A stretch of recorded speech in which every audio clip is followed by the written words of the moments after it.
A paz do Senhor Jesus, eu sou a doutora Mariana Mendes. Hoje, 26 de dezembro de 2024, quinta-feira, eu tenho uma palavra especial para a sua vida e para a minha vida. Afinal, falar da palavra de Deus, falar sobre Jesus, sobre a história do povo de Deus, da humanidade, é sempre uma bênção. É sempre aprendizado e direção para as nossas vidas. Eu quero compartilhar a palavra que está no Evangelho de Lucas, capítulo 5, versículo 4, que diz assim: Tendo acabado de falar, disse a Simão: Vá para onde as águas são mais fundas, e a todos lancem as redes para a pesca. Esse é o encontro de Jesus e Pedro. Um contexto maravilhoso, um encontro de mudança de vidas, não somente para a vida de Pedro, mas para a história de Israel, para a história da humanidade. Mudou o mundo a partir desse encontro. Eu sei que muitas vezes lemos a palavra de forma talvez superficial, e não paramos para meditar, para contextualizar o que as passagens do ministério do Senhor Jesus têm tanto para nos ensinar. E eu acho maravilhoso o ensinamento dessa passagem, desse encontro de Jesus. Pois a palavra vai dizer que Pedro, ele era um pescador. Os pescadores, eles tinham uma vida simples. Ele não fazia parte da elite de Israel, era um trabalhador comum. A época em que Pedro nasceu, em que Pedro viveu, foi uma situação muito difícil na história de Israel, pois Israel estava dominado pelo Império Romano, era a potência mundial da época, onde as pessoas tinham que pagar altos impostos. Um trabalhador era muito difícil. Eu já vi historiadores dizendo que provavelmente eles pagavam por volta de 50% dos seus ganhos, eles tinham que dar para o Império Romano. Era uma fase de crise política, de crise econômica. E nós sabemos que quando os países, as nações, elas são assoladas por crises, a classe que mais sofre é a classe trabalhadora, é a classe menos favorecida. E a palavra vai dizer que nesse dia, Pedro, ele tinha passado a madrugada toda pescando e ele não tinha pegado nenhum peixe. Eu fico pensando que a situação do Pedro, quando você está no seu trabalho, né, no caso dele, um barco no alto mar, onde ele percebeu já nas primeiras horas que não havia peixe, que a rede nem se mexia, que nada ele pegava, e mesmo assim ele ficou até a manhã seguinte.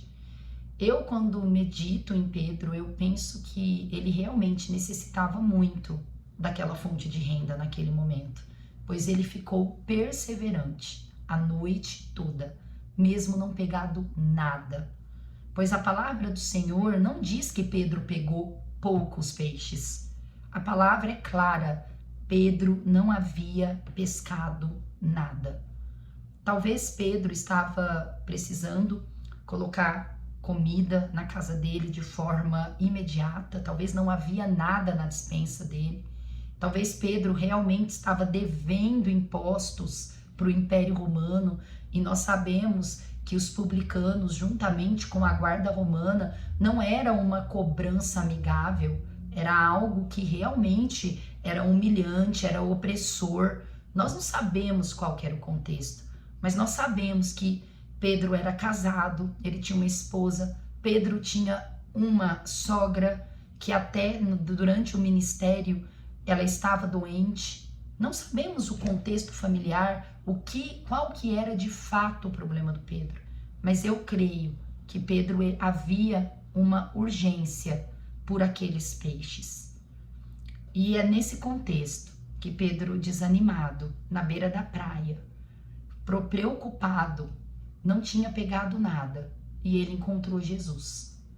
Quando ele encontrou Jesus, ele logo viu que Jesus se tratava de uma pessoa esclarecida, uma pessoa talvez intelectualmente avançada, conhecedora da palavra, pois ele estava na beira do mar, e Pedro já sabia que ele era um mestre, pois os sacerdotes, as pessoas que ensinavam eram muito respeitadas nessa época. E Jesus abordou Pedro e orientou para que ele jogasse a rede mais uma vez. E naquele momento, quando Jesus fala, lance as redes para a pesca, Pedro, de uma forma educada, gentil, diz para Jesus, mestre, eu pesquei a noite toda e eu nada pesquei. Pedro, nesse momento, é como ele dizia, eu respeito o Senhor, pois o Senhor é um mestre, o próprio nome já diz, mas eu sou pescador e eu entendo, né, sobre o mar e eu pesquei a noite toda. É impossível eu conseguir pescar agora, na beira da praia, lançar a rede e sair peixe. Só que Pedro, ele era uma pessoa que tinha ato de fé. Ele era uma pessoa que, apesar das dificuldades que ele passava, não havia em Pedro deficiência espiritual. Pois eu costumo dizer que a pior deficiência, a pior dificuldade que a pessoa pode ter na vida é deficiência espiritual. É pessoas que não têm fé, é pessoas que não é capaz de crer que o impossível pode acontecer. Pedro, ele não tinha essa característica. E não era à toa que ele foi um escolhido por Jesus. Naquele momento, ele disse, mas porque é tu que pedes, mestre, eu lançarei a rede. E o milagre aconteceu. Pois a palavra de Jesus vai dizer que tinha tanto peixe que parecia que a rede ia rasgar e precisou de vários homens para ajudar ele. Foi algo miraculoso, algo extraordinário, ao ponto de naquele momento Pedro perceber que não era algo natural, que havia acontecido um milagre, que Jesus não era mais um mestre da lei, um sacerdote. Jesus era alguém sobrenatural, que naquele momento ele não sabia de que se tratava, mas ele percebeu que era alguém enviado por Deus. E Pedro, naquele momento, larga tudo e segue Jesus. Que palavra maravilhosa! E é nesse contexto que eu quero lançar uma palavra na sua vida hoje. Talvez as coisas estão muito difíceis. Talvez você pescou não somente essa noite, essa semana, mas o ano inteiro. Talvez o ano inteiro você veio fazendo tentativas em 2024 para mudar a sua situação. Talvez você esforçou o ano todo, mas nada você pescou. E talvez nesses últimos 5 dias do ano, para você é impossível acontecer algo sobrenatural. Mas para Deus nada é impossível, pois o Evangelho de Lucas, no primeiro capítulo, vai dizer: para Deus nada é impossível. E eu te pergunto hoje, você é capaz de crer que pode acontecer algo maravilhoso na sua vida nesses últimos 5 dias? Você tem fé suficiente para isso? Para acreditar que pode acontecer um mover, algo que você não espera, ou até espera, mas que para os seus olhos é impossível ocorrer nesses últimos 5 dias do ano? A minha resposta para Deus hoje é que sim, eu sou capaz de crer que pode acontecer algo que para minha lógica humana é impossível ocorrer nesses próximos 5 dias. E você, qual é a sua resposta? Que hoje você possa ter um ato de fé e lançar as suas redes e crer nas palavras que Deus direciona para a sua vida. Crer na palavra que Deus está utilizando de mim, que eu sou uma pobre pecadora, uma coitada no reino de Deus, mas que sou capaz de, através do poder de Deus, lançar, que você pode sim colher coisas sobrenaturais nesses últimos 5 dias do ano. Lance as suas redes, não perca a fé, não desanime ao olhar para 2024 e vê que você patinou, não saiu do lugar.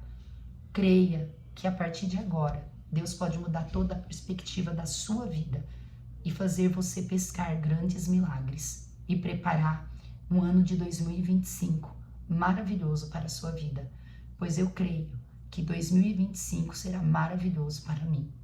A meditação de hoje diz assim: o vento sempre soprará forte quando você estiver próximo da vitória. Não é hora de desistir. Muitas coisas Deus ele permite o inimigo se levantar, as coisas piorarem, vir angústias, vir aflições. Mas a palavra do Senhor diz, no Salmo 37, que muitas são as aflições de um justo, mas Deus nos livra de todas. E você tem que crer que não é porque o vento está forte, não é porque as coisas estão estáveis, que o Senhor perdeu o controle da sua vida. Se o vento está forte, é porque a colheita vai ser maior ainda. Que não perca a tua fé. Creia, somente creia. Quero também compartilhar a leitura bíblica de hoje, que é uma leitura maravilhosa que estamos vivendo, que é a história de José e do povo de Israel. Uma das histórias mais impactantes do Antigo Testamento, que tem muito a nos ensinar. Em Gênesis 47, eu quero compartilhar de 1 a 10. Aqui, José já tinha encontrado seu pai Israel e todos os seus irmãos, e eles já tinham se mudado para o Egito, para passar aquela crise de fome que assolava o mundo.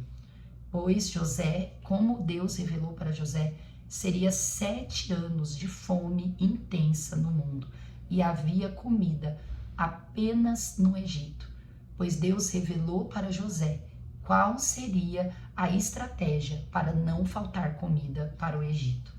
E ia passar mais 5 anos de fome, mas José estava preparado, direcionado por Deus.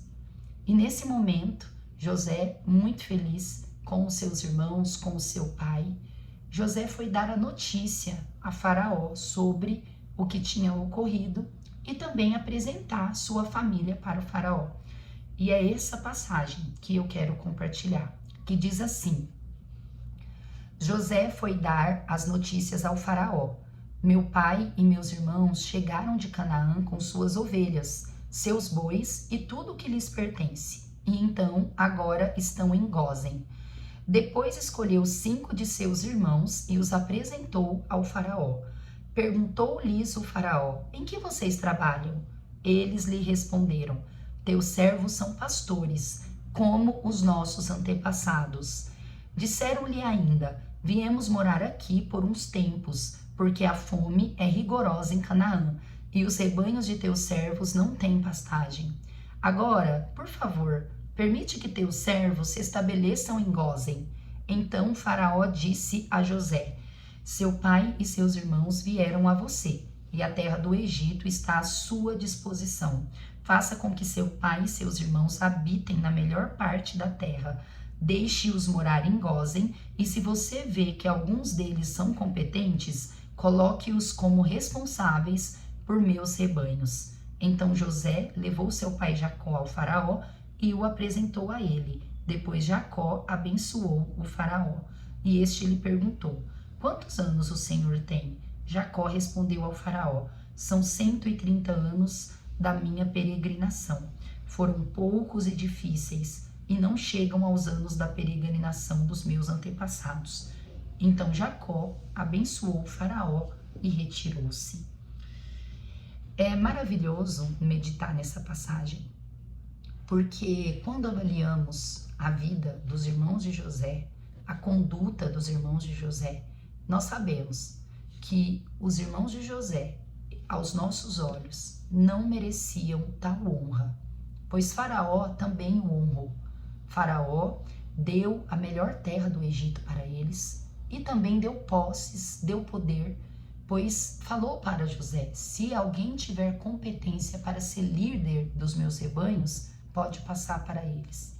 E o que aqueles irmãos fizeram para fazer tal colheita? Pelo contrário, eles fizeram muito mal, pois eles tentaram assassinar seu irmão José, eles venderam José como escravo no Egito, Eles mentiram para o pai. Mas José, ele é tão abençoado que toda a bênção, toda sua obediência a Deus, o seu temor a Deus, a sua conduta perante a Deus, mesmo nos momentos mais difíceis da vida dele, a honra que Deus deu para José, a bênção que Deus deu para José, foi tão grande que alcançou a vida dos seus irmãos, respingou na vida dos seus irmãos.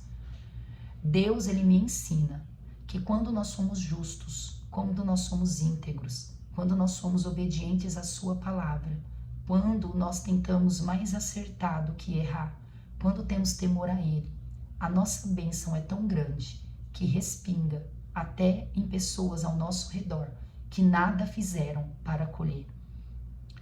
A nossa bênção, a misericórdia do Senhor pelas nossas vidas, o amor por Deus, de Deus pelas nossas vidas é tão grande que é capaz de alcançar até a nossa família, até aqueles familiares, aquele irmão, aquela mãe, aquela tia, aquela prima amada, aquele marido que talvez, aquela esposa que não merece, mas a misericórdia, a bênção do Senhor respinga nessas pessoas. E a família de José passou com honra pelo Egito, o período da fome, o período que eles ficaram lá. Nós sabemos que depois disso a história continuou e muitas coisas aconteceram, mas por conta da vida de José, por conta da obediência de um homem, por conta da fé de um homem, por conta do temor de um homem, todos os seus foram abençoados, pois Deus sabe que nós que somos justos e íntegros, se algo acontece com algum familiar nosso, a nossa felicidade também acaba, vai com eles. E Deus, ele honra. Vale a pena temer a Deus, irmãos. Vale a pena ser justo. Vale a pena ser íntegro. Vale a pena perder para ganhar no reino de Deus. Perder no mundo para ganhar no reino de Deus. Pois o amor e a misericórdia de Deus não sairá da nossa vida. As aflições vêm, as dificuldades vêm, mas Deus nos livra de todas. E o seu temor, a sua honra alcança e alcança todos aqueles que nós amamos. Que essa palavra possa trazer ânimo para você terminar esses 5 dias com muita fé e esperança, que grandes coisas vão acontecer na sua vida. Amo vocês em Cristo Jesus. Até amanhã.